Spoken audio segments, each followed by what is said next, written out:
Billy Goldenberg, and I'm a film editor. I'm from Philadelphia, and I moved to California when I was 23, right after I graduated college. Initially, when I went to school, I wanted to be a doctor, and I went to pre-med classes for I think about a semester. I lasted, and luckily for me, the university I was going to had a really good film school, so I transferred to the film school because I really didn't know what to do with my life, and I love film, and I thought, give that a try. So the film that inspired me to be an editor was a film called The Conversation, and the editing is just extraordinary, and it made me sort of realize what you can do editorially, like how much a part of, what a big part of the filmmaking process it is, and how important it is. And then when I started doing a lot of editing in college, I really liked it. I liked the solitary nature of it. I had a class called experimental video, where we did a lot of weird sort of experimental little films, shorts, some little different things, different exercises, and it just felt like building or sculpting something by myself. And and I would lose my head in it so much that it'd start in the morning and end at the end of the day, and I wouldn't even know the day went by. So I knew that I could tell how much I enjoyed it because of that, and came to Hollywood with the intention of being a film editor. Was lucky enough to be a first assistant editor to Michael Kahn, who was Steven Spielberg's editor, and he mentored me as an assistant, really trained me he saw something in me, and he trained me to be an editor, both like teaching me to cut, teaching me the politics, teaching me this sort of philosophy of life, and how to handle pressure and how to take notes. Receiving notes is a very difficult thing when your ego is involved. So he taught me, how to do that, and then we did this film called Alive, which Frank Marshall directed, with the idea that he was going to leave to go on and do Jurassic Park with Steven Spielberg, and I would stay and finish the film. So midway through the film, he bumped me up from first assistant to editor, and shared. He was actually, looking back on it, I realized what a kind thing he did. Is not only do all that mentoring, but he also shared a screen credit with me on that. So I got my first front end, main title credit on that film, which was really exciting to have my first credit, and also to share it with him was really, really cool. I started cutting on my own. I did it. Frank Marshall did a TV series, short-lived, called Johnny Bago, which I did a couple of episodes of that, and then I got a small feature called The Puppet Masters. Then I did a couple of TV movies, and one of them was for HBO called Citizen X, which won a bunch of awards. And it so happened that Michael Mann, who was directing Heat at the time, saw the TV movie and loved it. There were 3 editors on Heat, and one was leaving, so he needed somebody to fill that spot. So he saw that film, called the writer-director who he knew, asked about me, and he said very nice things, and Michael hired me. So I got on Heat on my 3rd or 4th film, which was, mind-boggling, in so many ways. I mean, just the pressure of it, the excitement, how, it just made my career. I did that film, and then all of a sudden things really took off because that film made a real mark, and it continues to. The role of an editor is to take all the footage that's been shot and decide what's the best and most efficient way to tell the story, emotional story, and also the A story, the scripted story, deciding what angles to use and when to be in those angles. Michael Mann and I, when we did The Insider together, because that movie's such a cerebral film, and it's so much about the internal story of what's going on inside those characters, we sort of decided that we would always cut for the emotion and let this sort of story tell itself. Because our philosophy was, if the script was good enough, then the A story, the script, doesn't need all that much support. What needs to be told, what audiences are drawn to, is the emotional story, what each character is going through. So we would always look for the most, story illustrative pieces of film that felt like what someone was really going through, like it felt like you were watching reality. And we would take those moments and build the scenes around them. And I think that's why The Insider is so good on so many levels. So that's always been my philosophy. What's telling the best emotional story at any given moment? It's what draws audiences in and connects them to characters. It certainly helped my career. Winning an Oscar is a team effort, you know. I mean, as much as I knew that as an editor, you certainly see that as a director. Just to be involved with a film that gets nominated, let alone winning Best Picture, is a needle in a haystack kind of thing. You know, people that could then introduce me, oh, Billy won an Oscar. So that's nice, but it didn't make me think more highly of myself. You remember calling Michael Kahn the day after he won Oscar for Saving Private Ryan to congratulate him, and he was cutting, you know, and he said, yeah, it's great, I'm glad I won, but now I could only make this fucking scene work. When I was cutting on Heat, where the first few days I was so nervous that, especially the first day, I was so nervous I could hardly breathe. I mean, because I went from cutting almost, you know, tiny little things to an Al Pacino, Robert De Niro movie, and it was just, I was terrified. And I cut the big hunk at the end of the movie, and I showed it to Michael, and he didn't say much, and he gave me some changes, and then I made the changes, and I showed it to him again, and then he watched the whole thing, and he banged his hand on the table and said, that's just what I wanted, and he got up and left. I was like, okay, and that felt really great, you know.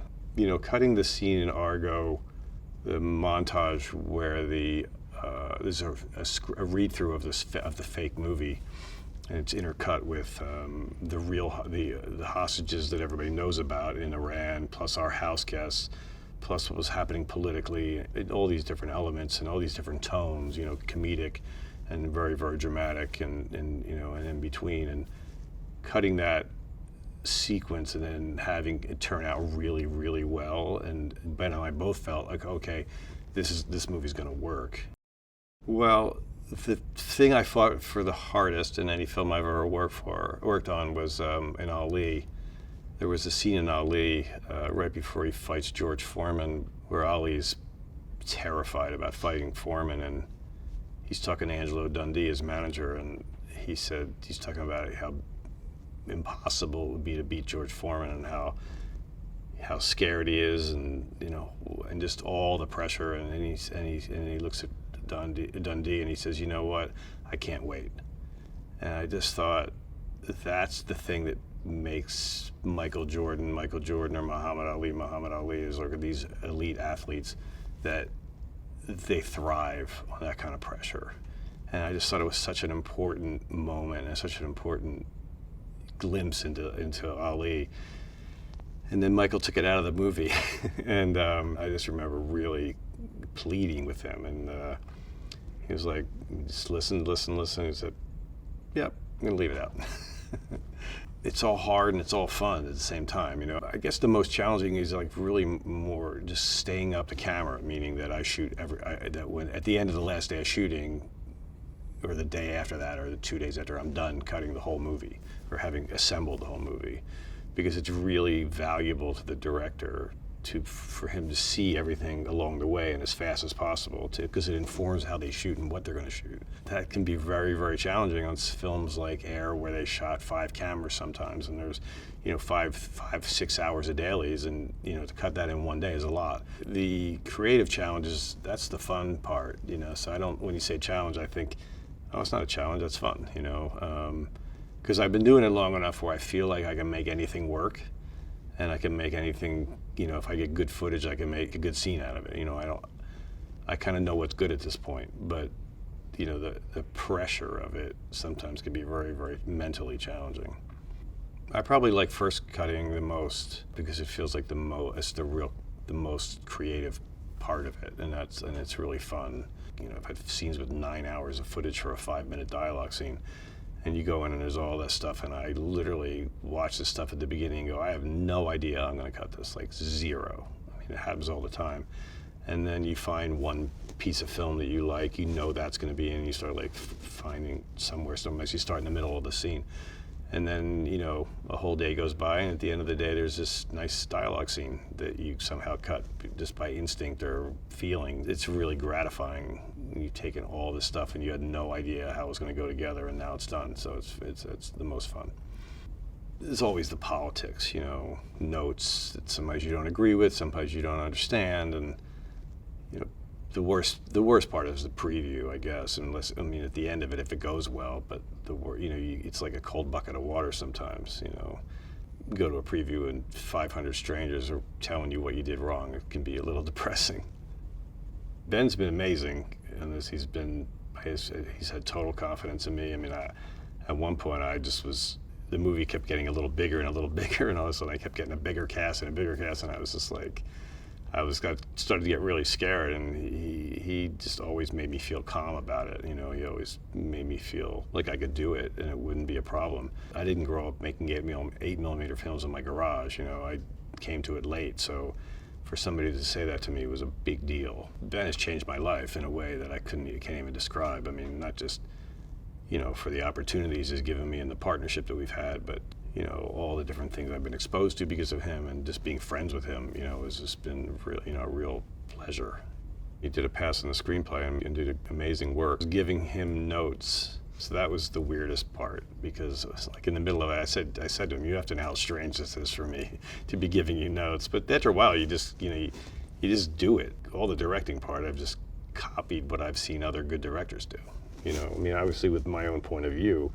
But in terms of like how you go about the day, I just, or how you shoot stuff, I'm doing it what I like from all the directors I worked with. And I've been fortunate enough to work with some great ones, so hopefully a little bit of it's rubbed off. Whatever the styles I've been attracted to as a film editor from the directors I work for, I've kind of taken a little bit of those different things from Ben and Paul Greengrass and Catherine Bigelow and some others, and Michael Mann. I've kind of stolen from them, I guess. Oh, my assistants are invaluable. They're the first audience for everything I see, because when I finish cutting a scene, I always show it to my assistants to get their opinion. That's why I try and hire assistants who wants to be a storyteller, wants to be an editor. And their feedback will be genuine and real. And sometimes I take their suggestions and sometimes I don't, but it's good. I can always see things more clearly when there's someone else in the room. And if it's someone with a critical eye, then it makes it even better. I've really involved my crew in the editing process, because not only is it good for them, and several of my assistants have gone on to be really good editors. It helps me to have like an audience, and then it also helps them because they get to be better editors. So I think it's a nice way to work. Just edit, just take things and put them together. Whether you shoot stuff or just grab stuff on the internet or whatever. Just juxtaposing images and understanding the power of what that does, and how to sort of trying to tell a story with images is, the best way to learn. And what I tell students a lot is watch movies with the sound turned off. That you can really watch the editing that way, and you can feel the rhythm of it. You put music and sound effects and all that stuff really, can give you a false sense of rhythm. And when you watch something with the, really well-cut films with the sound turned off, you can really just feel the musicality of it and the rhythm of it. And so I always tell students to do that.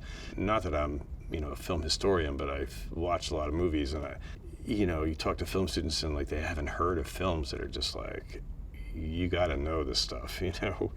You can't not know what Casablanca is if you want to be in the movie business. It's shocking how many younger kids don't have any sense of the history of it. But in terms of getting a job, that's everybody has to find their own path, and God, it's different it's so different for everybody. Your first job's some entry-level job where you're a PA and you're getting lunches and helping around the office. You do those jobs with enthusiasm and with a great attitude, and to go the extra mile, people want to hire you again. Learn how to do visual effects in After Effects. Learn a lot about, if you know a lot about music, learn a lot about temp music, listen to movie scores and have a real thorough knowledge of as many movie scores as you have. And just bring some special little gift to the editing room. You're going to go right to the head of the class, because if you have some special talent that separates you from the others, then you'll you'll move up. I have a bunch of assistants. My editor now was my assistant. 5 or 6 guys have had really good, or continue to have really good editing careers.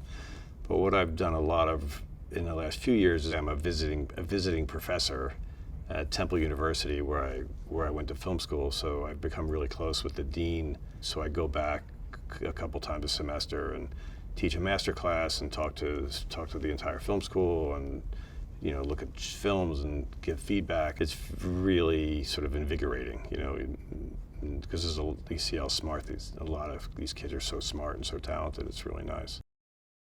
Oh yeah, sure, yeah, for sure. Spent a bunch of time in the editing room now that we're shut down, and that's been fun. Working with the editor from the other side, and that's been great.